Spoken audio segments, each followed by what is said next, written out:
El presidente electo Daniel Noboa rompe con los intentos correístas de enjuiciar políticamente a la fiscal general Diana Salazar. Los apagones se regresan al Ecuador con una duración de 2 horas por sector y Televistazo explica opciones para conocer el cronograma en varios puntos. A un año de los atentados con explosivos en unidades policiales y otros locales, 9 integrantes de los Chone Killers son enjuiciados por terrorismo, pero ningún cabecilla ha sido procesado. Un estudiante de 15 años disparó a 2 compañeros dentro de un colegio de Durán, en Guayas, pero se desconocen las causas. En la última entrega de 8 de Qué Vida de Perro, Televistazo cuenta las formas de adiestrar a las mascotas para que sean obedientes.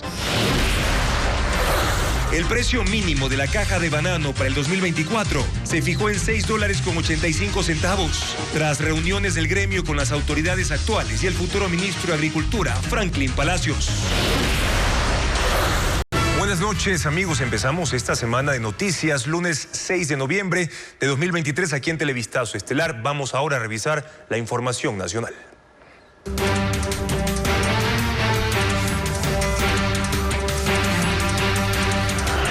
Asamblea, camino a la impunidad.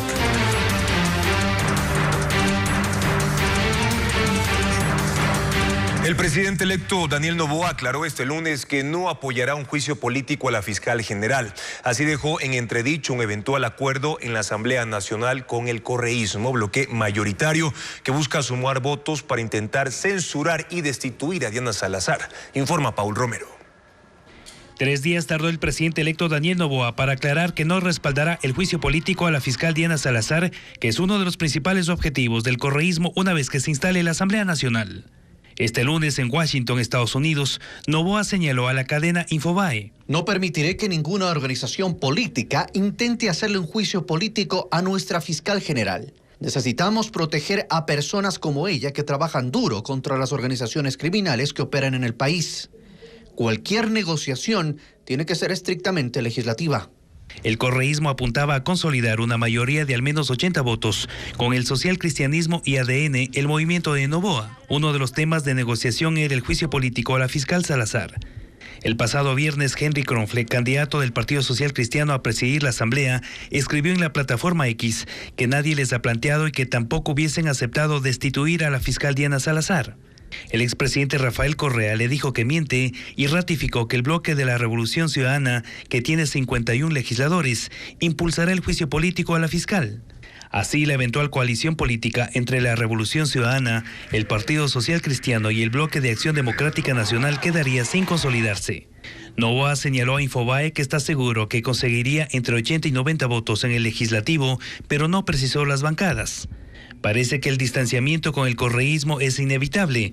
El pasado 23 de octubre, el presidente electo pidió a la Fiscalía que realice un acto urgente por estas declaraciones de la ex candidata presidencial Luisa González. Daniel Noboa quiso correr por la Revolución Ciudadana, quiso ser el candidato de la Revolución Ciudadana a presidente de la República, pero claro, nosotros no podíamos acogerlo. ¿Por qué? Porque primero su empresa debe los impuestos al Estado. Él no ha pagado sus impuestos. Además, solicitó una pericia informática a estas declaraciones para iniciar acciones legales. La mayoría afín a Noboa se concretará a su retorno. Organizaciones políticas rechazan la intención del correísmo de incluir en los acuerdos para la designación de dignidades un juicio político a la fiscal general. Patricio Díaz informa que los nuevos legisladores empezaron ya a llegar a la Asamblea Nacional para gestionar su posesión. La nueva asamblea no empieza funciones, pero ya inician los problemas. Los legisladores que aún no son posesionados cuestionan la intención del correísmo de incluir en las negociaciones por las dignidades del legislativo la condición del respaldo a un juicio político a la fiscal Diana Salazar. Y el primero en criticar fue el bloque con el que buscaban consolidar una mayoría legislativa, sus antiguos aliados socialcristianos. Ellos, al menos públicamente, negaron esa posibilidad. Su candidato a la presidencia de la Asamblea, Henry Kronfle, señaló que eso no está en su agenda, así como tampoco interferir en la justicia. Esto le valió que el líder de la Revolución Ciudadana, expresidente Rafael Correa, lo llame mentiroso. Esos afanes complicaron además que el correísmo pueda sumar al bloque del nuevo gobierno en una mayoría junto al socialcristianismo. Más cuando el presidente electo confirmó que no apoyará un eventual juicio político a la fiscal general. La jefa de esa bancada, Valentina Centeno, en entrevista del pasado 1 de noviembre, aclaró que los juicios políticos no son parte de las prioridades de ADN. No en desperdiciar nuestro tiempo, que es tan valioso porque es tan corto, en juicios políticos a cualquiera de las autoridades. Según el jefe de la bancada de Construye, Patricio Carrillo, el que el correísmo ponga sobre la mesa de negociación la destitución de la fiscal confirma su hipótesis de que se busca impunidad. Están preocupados por los adelantos que existen en las investigaciones. Ellos tienen una agenda de impunidad y esa agenda de impunidad va en ese camino. No es el único, otros legisladores han cuestionado también esa posibilidad. César Umajinga de Actuemos dice que con los otros 7 compañeros de su alianza también rechazan las intenciones de la Revolución Ciudadana. Si llaman al juicio político a la fiscal, no contará con nosotros. No podemos dejar en la impunidad tanto sistema de corrupción que ha venido campeando. Umajinga fue el primer legislador electo en ingresar al edificio de la Asamblea, que desde este lunes abrió sus puertas a sus nuevos ocupantes, no hacia la prensa.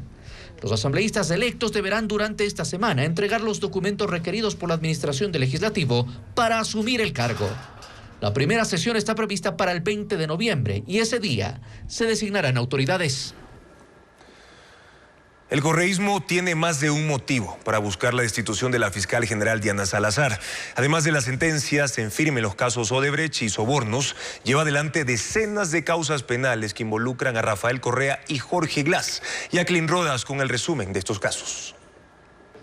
A la fiscal general del Estado, Diana Salazar, le resta 1 año y 5 meses para terminar sus funciones, pero su salida puede darse antes si en la Asamblea se concreta la intención del correísmo de destituirla mediante juicio político. Sobran los motivos por los que Rafael Correa la tiene en la mira. La impronta de Salazar está en la sentencia ejecutoriada del caso Sobornos, que lo dejó fuera de la política y prófugo, sin pensión vitalicia, con sus bienes embargados y sin derechos de participación. Y en el llamado a juicio por el secuestro del político Fernando Balda, que está en pausa hasta que Correa comparezca a la audiencia. Pero la fiscal también tiene causas en curso en contra del exmandatario. Son alrededor de 30 investigaciones penales por delitos como peculado, tráfico de influencias, fraude procesal, delincuencia organizada y hasta tentativa de asesinato. Salazar, además, fue quien como fiscal de primera instancia inició la investigación del caso Odebrecht. La elevó al entonces fiscal general Carlos Vaca Mancheno y la consecuencia fue que Jorge Glass pierda la vicepresidencia, sea sentenciado y vaya preso por más de 5 años. Actualmente tiene libertad provisional y podría regresar a la cárcel por otros expedientes que impulsa Diana Salazar. En los próximos días le formulará cargos por peculado en el caso Reconstrucción de Manabí y lo investiga también por peculado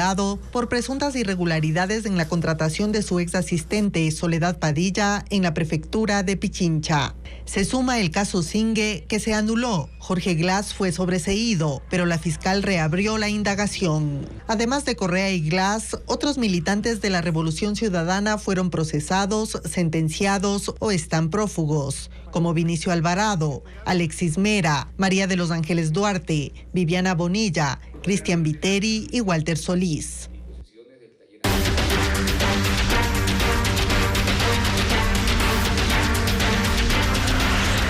Apagones, menos, pero vuelven.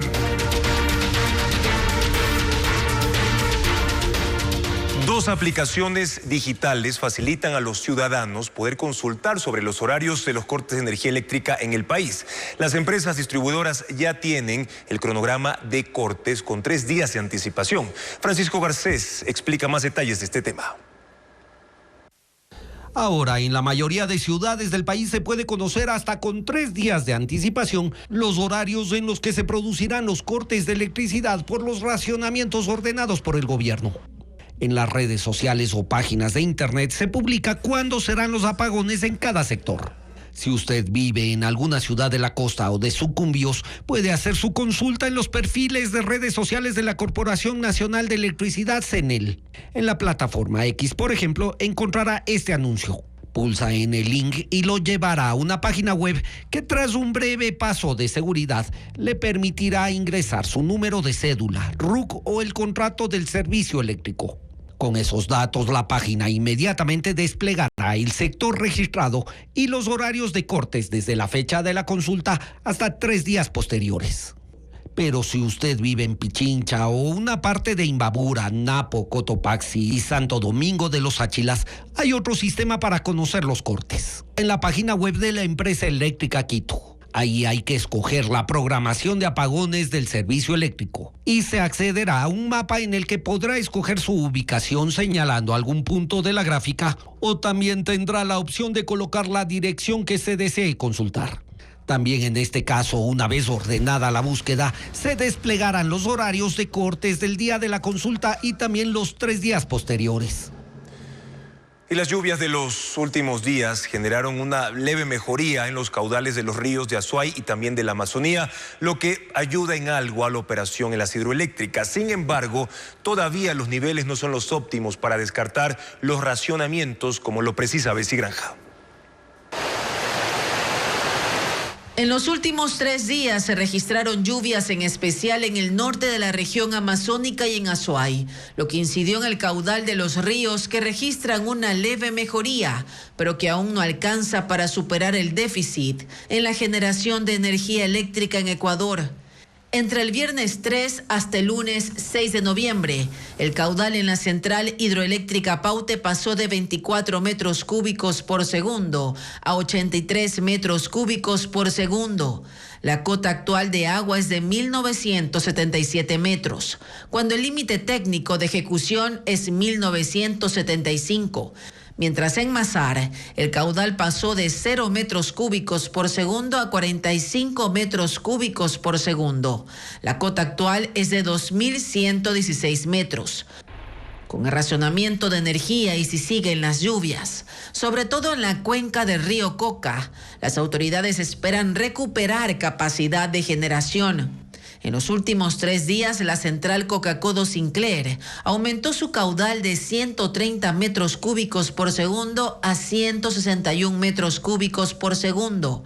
Ahí el nivel del agua se ubica en 1.225 metros sobre el nivel del mar, 8 metros por encima del mínimo de operación de esa central.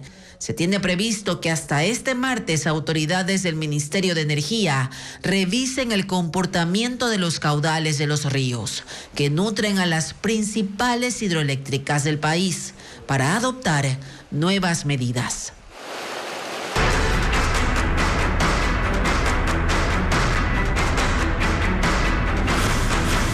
Gaza. ¿Cómo parar la guerra? El asedio de las fuerzas de defensa de Israel contra la Franja de Gaza es permanente. Esta tarde concluyó un nuevo ultimátum dado a la población civil para que abandone la región más conflictiva en el norte, donde Israel ya consolida un cerco militar. La guerra contra el movimiento palestino Hamás agrava la situación humanitaria de más de 2 millones de personas. Las víctimas mortales continúan aumentando y el secretario general de la ONU incluso dice que Gaza se ha convertido en un cementerio de niños. La más reciente campaña militar de Israel contra la Franja de Gaza desató desde la noche del domingo intensos bombardeos que aumentaron durante esta madrugada. Estuvieron dirigidos contra 450 objetivos de Hamás, incluidos bloques residenciales. 50 personas murieron ahí, entre ellos oficiales de Hamás, en una ofensiva que ha dividido a ese territorio en norte y sur. El norte es donde se han instalado las fuerzas de defensa de Israel que rodean la principal ciudad del enclave palestino, después de que fue sometido a un intenso bombardeo aéreo y a una incursión terrestre dirigida a eliminar las capacidades militares de las brigadas Al-Qassam, el brazo armado del movimiento Hamás. El sur, en cambio, es la parte más extensa de la franja y donde la densidad poblacional aumenta a cada momento con la llegada de quienes huyen desde el norte. Esta imagen, por ejemplo, muestra a decenas de palestinos yéndose de la zona de conflicto. Las fuerzas de defensa de Israel dieron un plazo de solo 4 horas para una evacuación total de la ciudad de Gaza. El plazo venció esa tarde y luego vendrá el ingreso de sus tropas a esa localidad, donde se esperan combates urbanos y operaciones específicas para la localización y el rescate de más de 230 rehenes. Mientras tanto, la población civil sigue en medio de la guerra. El secretario general de la ONU, Antonio Guterres, dijo esta tarde que los bombardeos de Israel están afectando a hospitales, mezquitas y sitios de refugio, pero que al mismo tiempo las brigadas de Hamas están usando a los civiles como escudos humanos. Gaza se ha convertido en un cementerio para niños. Ha vuelto a exigir un alto al fuego y el ingreso de ayuda humanitaria, pues solo 400 camiones han entrado desde que se abrió el paso de Rafah hace poco más de una semana, cuando antes de la guerra pasaban 500 camiones por día, y estima que se necesitan $1.200 millones para aliviar la crisis humanitaria generada por este conflicto.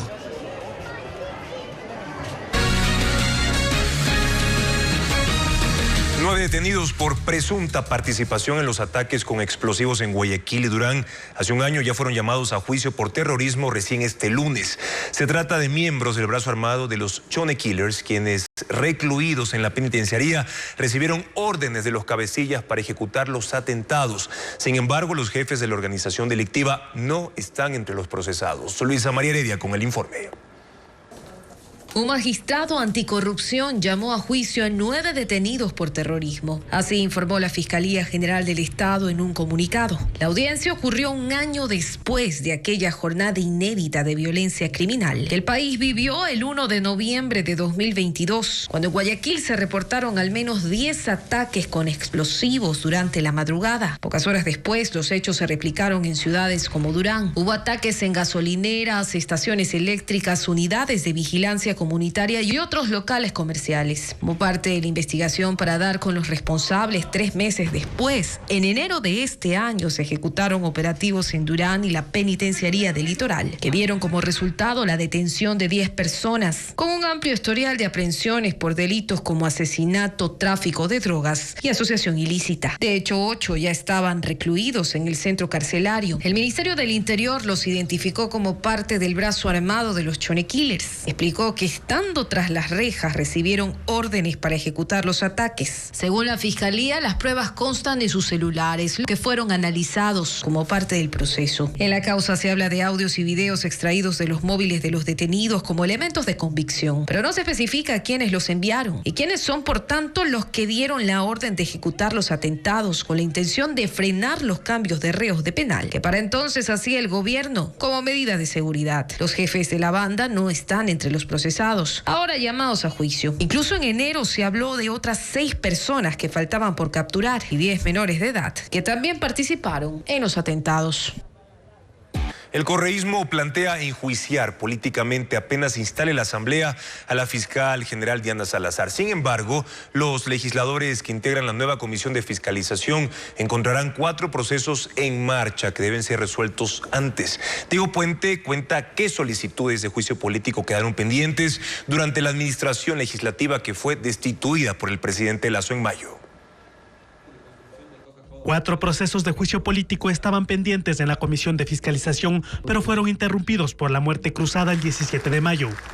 En noviembre del 2021 se presentó el proceso de enjuiciamiento contra los actuales vocales del Consejo Nacional Electoral y el consejero Luis Verde Soto. 2 legisladores de Pachacutic los acusaron de incumplimiento de funciones al no haber permitido que se verifiquen supuestas inconsistencias en 39,000 actas en las elecciones del 2021. El segundo proceso de juicio político se presentó contra el excomandante de la policía Patricio Carrillo y los exsecretarios Diego Ordóñez y Paola Flores por temas dispersos, por ejemplo, supuestos abusos de la fuerza pública y manifestaciones, omisiones en las investigaciones por el femicidio de María Belén Bernal y las masacres carcelarias. Los interpelantes Ricardo Vanegas y Sofía Sánchez de Pachacutic desistieron del juicio, pero antes de que la Comisión de Fiscalización se reúna para un posible archivo, el trámite se suspendió por la muerte cruzada. También existen 2 expedientes en contra del exministro de Transporte Darío Herrera por supuesto incumplimiento de funciones en torno a la vialidad del país y en contra del ministro de Bienestar Social Esteban Bernal por la supuesta exclusión a más de un centenar de personas en Cotacachi y Imbabura de bonos sociales sin un debido proceso. Esta fila de casos deberá ser tratada por la nueva legislatura. Dependerá de los acuerdos y pactos de la actual Asamblea si se incluye el proceso de censura contra la fiscal y los demás se archivan. Y la Fiscalía también tiene investigaciones abiertas a socialcristianos. Hay causas contra la exalcaldesa de Guayaquil, Cintia Viteri, el asambleísta Pablo Muentes y JJ Franco, es secretario de Jaime Nebot. Sin embargo, ningún caso ha avanzado. La Fiscalía tiene en su escritorio indagaciones abiertas en contra de socialcristianos y personas vinculadas a sus líderes. El caso más reciente fue la denuncia presentada por Fernando Villavicencio 4 meses antes de su asesinato, en contra de 5 legisladores, entre ellos Pablo Muentes. Dato revelado por Cristian Zurita, a quien luego Muentes contrademandó. La Fiscalía, mediante un comunicado, informó que está en etapa reservada de investigación previa. La exalcaldesa de Guayaquil, Cintia Viteri, tiene 5 expedientes penales, pero ninguno ha avanzado. Se abrieron por delitos como peculado u obstaculización de tareas sanitarias. Tienen que ver con la contratación de servicios de aromaterapia por cerca de $500,000 en 2019, con la compra de terrenos por parte del ex esposo de Cintia Viteri en una zona de expansión de Guayaquil, donde el municipio invirtió $42 millones por el plan de construcción del nuevo aeropuerto. Otras causas se relacionan con la orden que dio en marzo de 2020 para bloquear la pista del aeropuerto José Joaquín de Olmedo. Evitó que aterrice un avión procedente de España con ayuda humanitaria por la pandemia de COVID-19. La fiscal provincial la sacó del caso, pero luego Diana Salazar dispuso un proceso interno por esta actuación. Desde entonces no se conoce resultado alguno.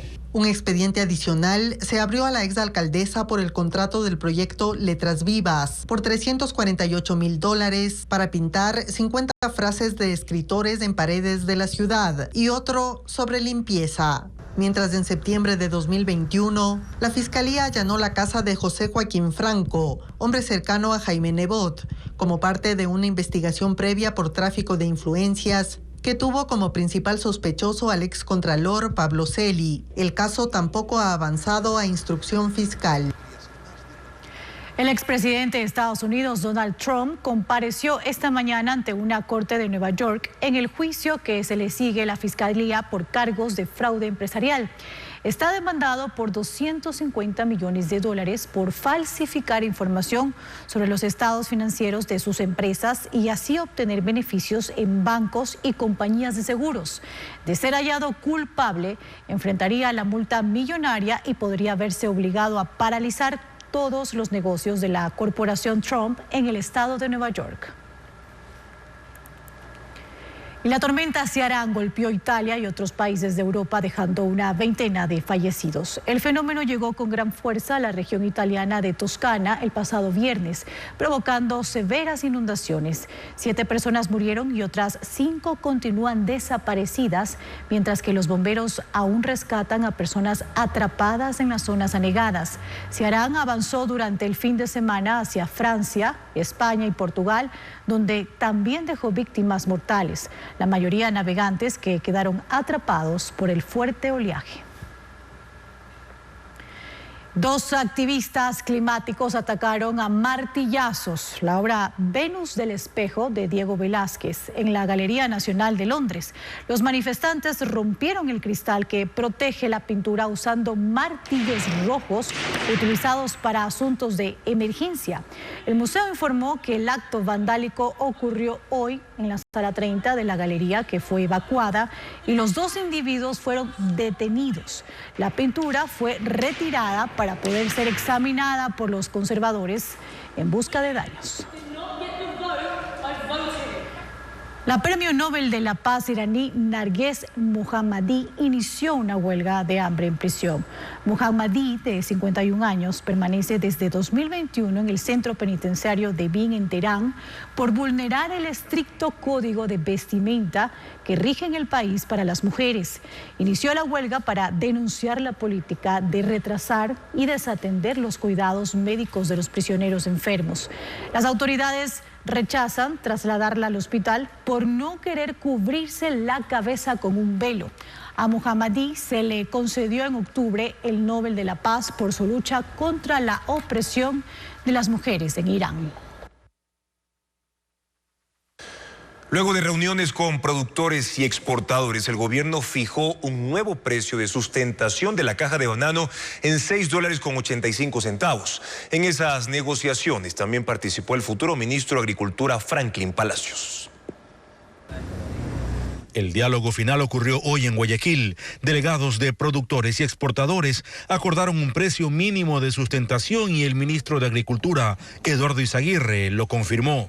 Este precio estará vigente a partir del 1 de enero del 2024 y regirá hasta el 31 de diciembre del mismo año. $6.85 el precio de la caja de banano de 43 libras. Esto es, 35 centavos más que el precio anterior y será el valor base para la comercialización entre productores y exportadores.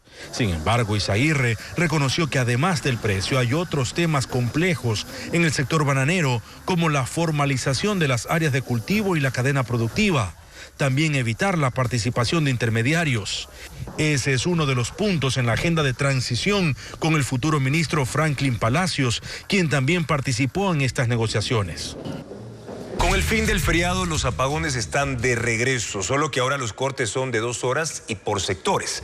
La generación hidroeléctrica es la menor de todo el año. Francisco Garcés sigue pendiente de este problema. Los cortes de energía eléctrica se reiniciaron este lunes después de 4 días de tener electricidad ininterrumpida durante el feriado. Esta vez con más de un día de anticipación, las empresas eléctricas hicieron públicos los cronogramas de racionamientos de 2 horas por sector en las ciudades de todo el país. Con los apagones sigue el plan de ahorro de energía delineado por el gobierno, que supone alrededor de 1.000 megavatios cada día. Para este lunes estaba prevista una producción de 3.500 megavatios hora, cuando en condiciones normales el país llega a consumir 4.600 megavatios en la hora pico al final de la tarde y al inicio de la noche. El objetivo de la restricción de energía es recuperar los niveles de los embalses que alimentan las principales hidroeléctricas del país, y mientras tanto, esas plantas funcionan a la menor capacidad posible. Por eso, los primeros 5 días de noviembre, la energía hidroeléctrica fue el 58% del total de electricidad producida. Fueron 1.907 megavatios hora en promedio cada día, mientras que las termoeléctricas aumentaron su capacidad y produjeron 1.286 megavatios de promedio diario. Para aumentar la producción térmica, este domingo entró en funcionamiento un generador de 125 megavatios de la planta Termo Esmeraldas 1, que estuvo dañado desde el 2022 y fue reparado con una inversión de casi $11 millones. A la par se puso en funcionamiento un sistema de generación de Termo Esmeraldas 2 que aumenta en 42 megavatios la producción de esa planta. Así, el déficit de generación de electricidad se redujo a alrededor de 325 megavatios, que por lo pronto se siguen supliendo con la importación de energía desde Colombia, a la espera de que las lluvias mejoren las condiciones de generación hidráulica del país.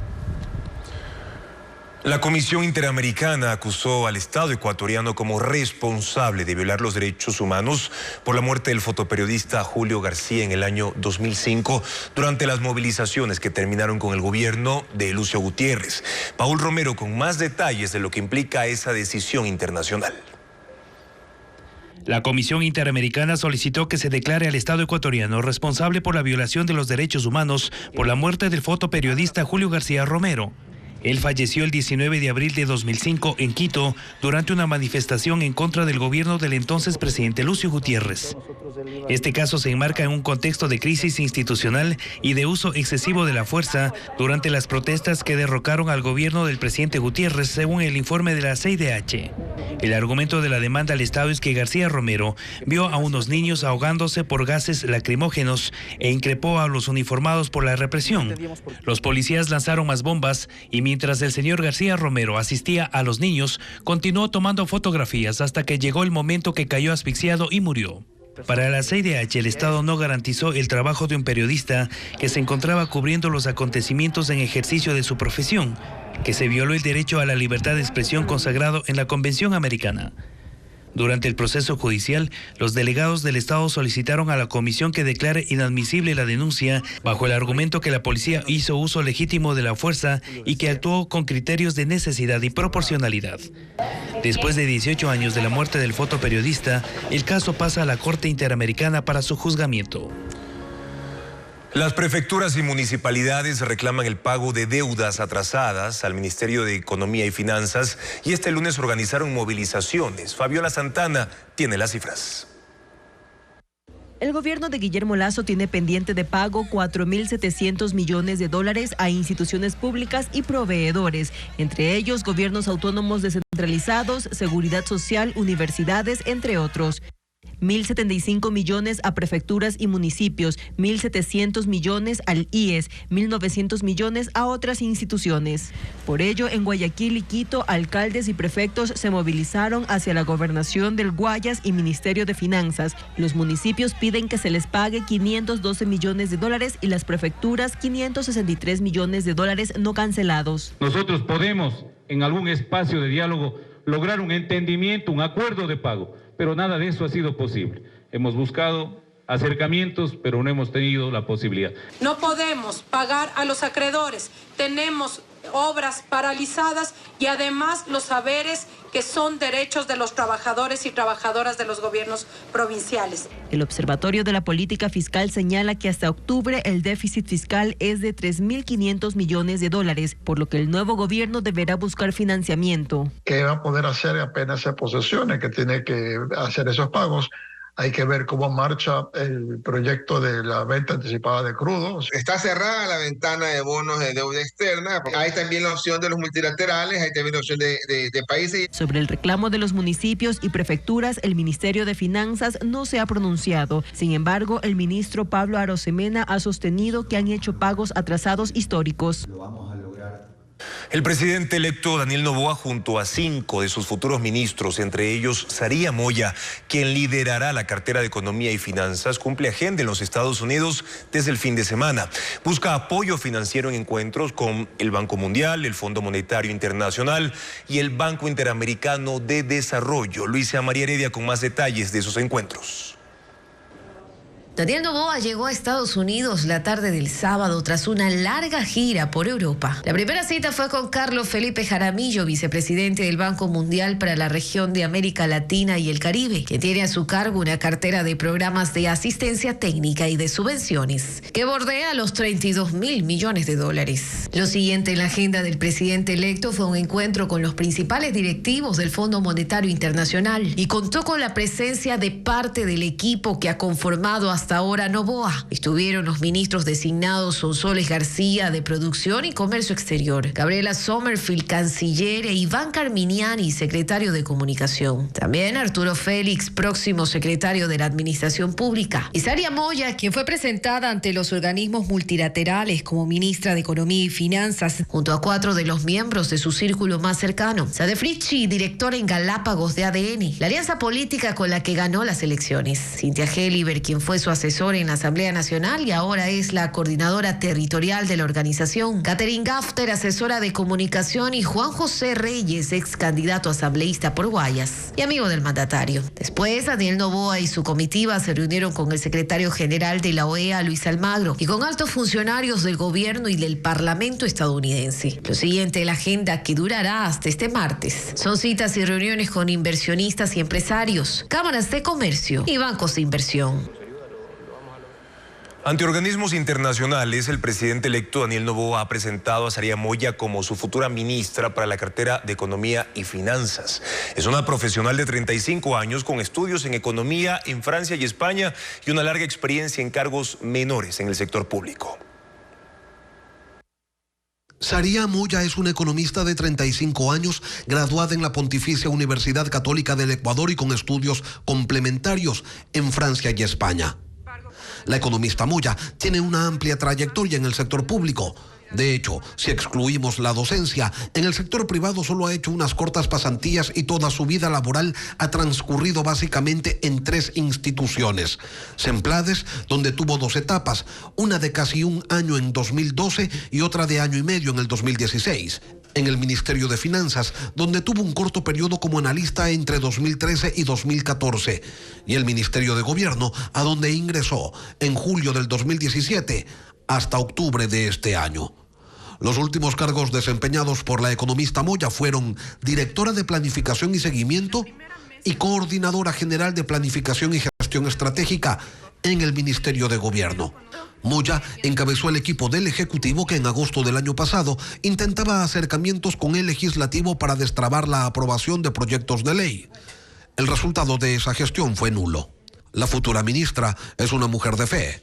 Durante 1 año y 7 meses dedicó su vida a ser misionera de tiempo completo de la Iglesia de Jesucristo de los Santos de los Últimos Días. Y ya después de eso fue que empezó su vida en el sector público. El Grupo Acción Democrática Nacional ADN, que llevó a Daniel Noboa a la presidencia de la República, se convertiría en movimiento político. Los trámites para ese objetivo se presentaron en 2022 y le falta completar las firmas para la calificación del Consejo Electoral, como informa Patricio Díaz. Aunque Acción Democrática Nacional tomó relevancia con la campaña electoral de Daniel Noboa, ADN es un plan que ya se venía gestando desde antes, con miras a las elecciones de 2025. Pero las cosas se anticiparon. Y ahora, con más razón, el nuevo presidente requiere una base política. Y su propio movimiento es la opción idónea. Esto empezó el 13 de octubre de 2022, cuando el Consejo Nacional Electoral entregó a ADN la clave para tramitar su paso a ser movimiento político. El siguiente paso es la entrega de firmas, algo que todavía está pendiente. Deben presentar el respaldo de 1.5% del padrón, es decir, algo más de 195,000 rúbricas. Y los colectivos que respaldan a Noboa se han mantenido en ese trabajo durante campaña y hasta ahora. Daniel Noboa llegó a la presidencia en alianza con 2 organizaciones políticas que sí están calificadas por el CNE, Pueblo, Igualdad y Democracia, y Mover, el antiguo Alianza País. Pero estas 2 organizaciones no tienen el reconocimiento ni la fuerza que Noboa necesitaría políticamente para el año y medio de su gobierno, y menos aún si espera en 2025 una posible reelección.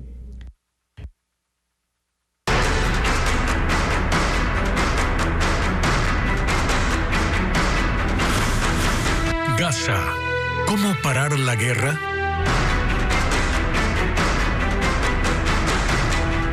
El secretario de Estado de los Estados Unidos, Anthony Blinken, realizó una intensa gira diplomática en Oriente Medio en busca de un consenso por la crisis humanitaria en Gaza. Líderes de Irán e Irak discuten también la necesidad de un alto al fuego, a pesar de la resistencia de Israel a hacer una pausa a sus operaciones militares. Anthony Blinken, jefe de la diplomacia estadounidense, visitó Jordania el sábado y se reunió con diplomáticos de ese país, pero además con representantes de Egipto, Qatar, Emiratos Árabes Unidos y un alto funcionario palestino. Los delegados árabes denunciaron los constantes bombardeos de Israel en Gaza, mientras que Blinken reiteró que desean proteger a los civiles y lograr una pausa humanitaria. El domingo visitó Cisjordania, se reunió con el presidente de la Autoridad Palestina, Mahmoud Abbas, quien calificó de genocidio la embestida de Israel. Blinken, por su parte, se comprometió a reanudar los servicios esenciales en Gaza mientras continúa la guerra. También ayer hizo una escala en Bagdad, capital de Irak. Se reunió con el personal diplomático y militar estadounidense. Aquí tuvo un encuentro con el primer ministro iraquí, Mohamed Shia al-Sudani. Recalcó que ultiman detalles para el funcionamiento de las pausas humanitarias y para que a su vez impulsen a la liberación de los 240 rehenes en manos de Hamás. Y recordó que Estados Unidos defenderá a sus aliados en la región contra cualquier agresión. A cualquiera que intente aprovecharse del conflicto en Gaza para amenazar a nuestro personal, aquí o en cualquier otro lugar de la región, no lo hagan.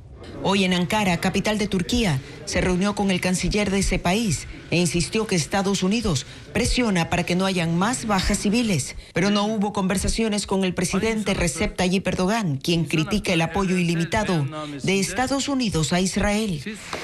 Por su parte, el presidente de Irán, Ebrahim Raisi, y el primer ministro de Irak, Mohammed Shah el-Sudani, acusaron a Estados Unidos de mentir cuando afirma que busca un alto al fuego, porque ante el Consejo de Seguridad de la ONU no condena los bombardeos de Israel.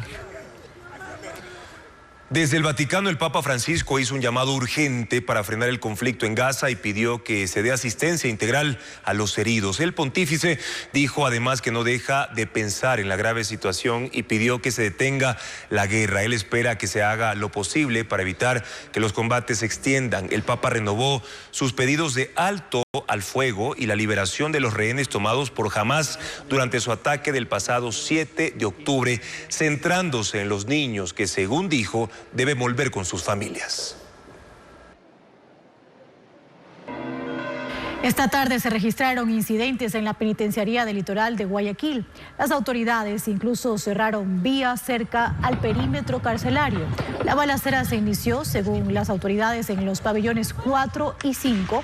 Sin embargo, también se escucharon detonaciones en el 9. Se esperan más detalles del Servicio de Atención a Privados de Libertad, SNAI. En el cantón Las Naves de la provincia de Bolívar, 5 hombres fueron asesinados tras un ataque armado en la vía pública. Más detalles en el siguiente informe. La masacre que cobró la vida de 5 hombres y dejó un herido, cuyas edades van entre los 19 y 38 años. Ellos se encontraban en los exteriores de un billar cerca de las 8 de la noche de este domingo, cuando una ráfaga de disparos los sorprendió. Los cuerpos quedaron en la calzada y durante la mañana de este lunes aún se visualizaba el rastro de la matanza. 3 vehículos participaron en el ataque. Al menos 4 locales comerciales no abrieron sus puertas en el centro de Las Naves, cerca de las calles 10 de agosto y 8 de diciembre, sitio donde ocurrió el ataque armado. Pasadas las 11 de la mañana, una marcha motorizada acompañaba a 2 de los féretros. En Las Naves hay 32 policías que patrullan. Para investigar este hecho violento, han solicitado la colaboración de los uniformados de la provincia de Los Ríos. Hasta ahora han indicado que aparentemente el ataque estaba dirigido a alias La Burrita, quien no se encontraba en el lugar cuando llegaron los asesinos, pero también indagan si alguna de las víctimas pertenece a una organización delictiva. 2 alumnos resultaron heridos de bala dentro del colegio más grande de Durán, en Guayas. Información policial revela que el 10% de los alumnos, un aproximado de 1.100 estudiantes de 6 planteles de ese cantón, están vinculados a grupos irregulares. Merlin Ochoa con esta noticia. Los 2 alumnos heridos estaban dentro de la unidad educativa fiscal Durán, ubicada a 2 cuadras de la calle principal del cantón guayacense. Según información policial, eran las 11:53 de la mañana de lunes cuando un disparo alertó a los estudiantes y docentes. Un alumno portaba un arma de fuego dentro del establecimiento educativo. Por razones que aún están siendo investigadas, el menor de edad disparó y la bala hirió a otros 2 estudiantes de 15 años, quienes fueron trasladados en una ambulancia hasta el hospital. Su situación es estable. La Autoridad de Educación dispuso clases a distancia durante 3 días, pero además Ecoavisa tuvo acceso a información policial en la que se establece que en Durán son 6 los planteles priorizados por estar en zonas conflictivas. Ahí estudian casi 11.000 menores y el 10%, es decir, 1.100 alumnos tienen algún tipo de vínculo con grupos delictivos. Los uniformados también indicaron que, pese a que lo han solicitado al Ministerio de Educación, la entidad no permite su ingreso a las unidades educativas, salvo que tengan una orden judicial o por delito flagrante. Tampoco pueden hacer registros arbitrarios ni colectivos a los estudiantes. Si lo hacen, tiene que ser en presencia de una autoridad del plantel o del padre de familia. Hay preocupación en la terminal terrestre de Santa Elena por un violento atraco ocurrido esta madrugada. 5 delincuentes armados llegaron al sitio, ingresaron a la boletería de una cooperativa de buses y se llevaron $10.000. En cámaras de vigilancia quedó registrado cuando uno de los asaltantes sacó una subametralladora, rompió el vidrio y saltó el muro para forzar la caja registradora. Asimismo, irrumpieron en la taquilla de otra empresa de la que se llevaron $5.000 tras amenazar al encargado del lugar.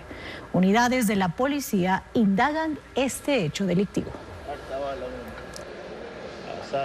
Esta tarde un tribunal de la Corte de Justicia de Napo concedió el habeas corpus a favor del exfutbolista Jaime Iván Caviedes tras la denuncia de sus abogados por las lesiones causadas por una agresión policial. Caviedes cumplía prisión por 5 días en el Centro de Rehabilitación Social del Cantón Archidona tras ser detenido en Tena. El arresto de Jaime Iván Caviedes la madrugada del sábado ocurrió en el sur de Tena, provincia de Napo. Una persona dentro de un vehículo grabó cuando 2 policías abordaron al exjugador de fútbol y hablaron con él. Luego uno de ellos lo empujó.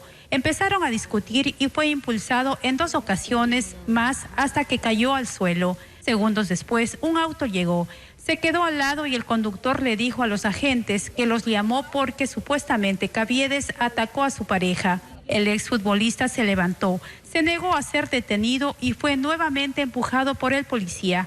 Casi enseguida se paró del suelo descalzo.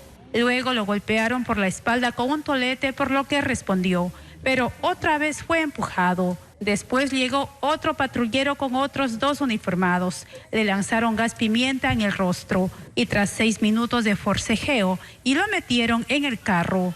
Un juez le dictó 5 días de prisión en el Centro de Rehabilitación Social de Archidona por agresión a personal policial.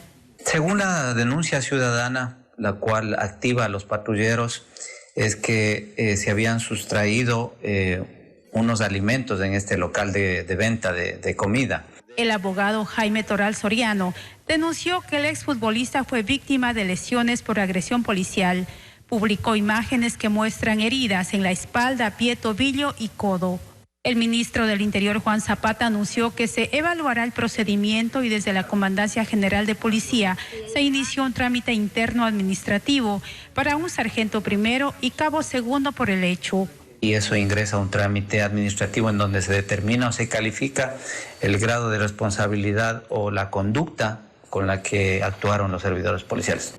Esta tarde, el Tribunal de la Corte de Justicia de Napo, conformado por Jorge Valdivieso, Bella Bata y Mario Fonseca, aceptó el recurso de habeas corpus presentado por el abogado Abdalá Bucaram Puley y Caviedes fue liberado.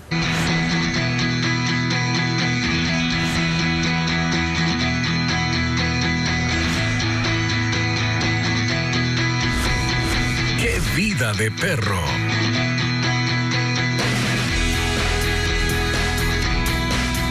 Educar o adiestrar a los perros se ha convertido en una tendencia en el país, pero hay distintos tipos de entrenamientos que no tienen que ver solo con órdenes. Exactamente, porque además de comandos, aprenden buenos modales para tener una comunicación afectiva y efectiva con sus dueños y otras mascotas. Estefanía Arias con más en el siguiente informe. País es un pastor belga malinois de 1 año. Algo juguetón, pese a su gran tamaño y raza, permanece dentro de casa. Es obediente y no destroza nada. En los últimos años, educar o adiestrar a las mascotas se ha convertido en una tendencia. Esto porque sus tutores buscan tener una comunicación efectiva y afectiva con ellos. Y hay algunos entrenamientos de agility. Es más deportivo porque el perro aprende un circuito que consiste en saltar vallas o pasar túneles. En Ecuador hay 6 clubes homologados por la Asociación de Registros Caninos que desde 2017 organizan competencias. Es un deporte prácticamente nuevo acá en el país, no obstante se encuentra presente en Quito, Guayaquil y acá en Cuenca. Principalmente el hecho de desgastar toda esa energía acumulada que puedan tener. Luego de ello, y por sobre todo, es la obediencia y vínculo afectivo que se va a generar con su guía. El de perro de protección busca defender a su tutor de cualquier ataque. Entrenarlo suele tomar 6 meses y es para todas las razas. Nosotros preferimos los perros de líneas de trabajo. Puede ser el Rottweiler, Doberman, Cane Corso, pastores alemán, pastor belga. Buscamos perros primeramente que sean fuertes, que puedan intimidar a la persona, que tengan un impacto profiláctico en las personas y que tengan el temperamento fuerte, que tengan un carácter fuerte para nosotros poderles trabajar este tipo de entrenamiento. La tercera opción es el entrenamiento básico, en el que aprenden comandos para sentarse, no tirar la correa o para ir al baño. La educación hace que haya un vínculo mucho más fuerte con el humano y evita los abandonos, justamente porque la educación hace que entendamos al perro mucho mejor, que entendamos su lenguaje, es otra especie, y eso es necesario entenderlo y comprenderlo primero para poder tener un perro en casa y que ellos permanezcan en la casa. Por eso, antes de iniciar el curso, que cuesta por clase entre $20 y $40, hacen una evaluación al animal, que tiene un costo de $60. Todos los entrenamientos coinciden que la participación del tutor es importante, porque de eso depende su duración. Va a depender mucho del perro en sí, de su temperamento, de cómo el perro se va acoplando a su ambiente, y eso va a dictarlo, digamos, el perro y también la familia, porque la familia también tiene objetivos con el perro. Entonces, de repente, la familia querrá un cierto objetivo, que, por ejemplo, pasee súper bien, que no jale al pasear, que en la casa haga pipí donde debe hacer, y eso es lo que va a hacer que el tiempo de entrenamiento se alargue o se acorte. No importa la edad. Lo que hay que tener en cuenta es que cuando tú tienes a un cachorro, lo estás educando. Cuando tienes a un perro adulto que tiene un problema de comportamiento, ya no sería educación, se vendría a ser una modificación de conducta. Pero, ¿qué pasa con los entrenadores de mascotas? En Ecuador no hay una academia que los certifique. La mayoría se especializa en Estados Unidos o España. Tampoco es una profesión regulada, por eso no hay cifras de cuántas personas ejercen esta actividad. La finalidad es crear un vínculo entre el perro y su dueño para que la convivencia y la relación con otros humanos sea armoniosa y divertida.